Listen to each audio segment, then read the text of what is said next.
நீ என்ன ஏன்டா பழி வாங்கணும்? நீ நியாயமா பார்த்தா அந்த சோடா கடைக்கார அக்காவை தானே பழி வாங்கணும். செத்ததுக்கு அப்புறம் கூட மூளை வேலை செய்தா பாரு.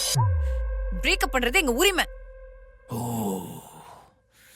அப்போ உங்க எல்லாரையும் பழி வாங்குறது என்னோட கடமை. என்ன போய் பழி வாங்குறியே செல்லம். நீ என்ன கேவலமான மாடுலேஷன்ல என்ன கேவலமான மூஞ்சிய வச்சு கெஞ்சினாலும் நான் உன்னை பழி வாங்காம விட மாட்டேன்டி. அப்படி என்ன தாண்டா என்ன பழி வாங்க போற? சாம்பிள் பாக்குறியா?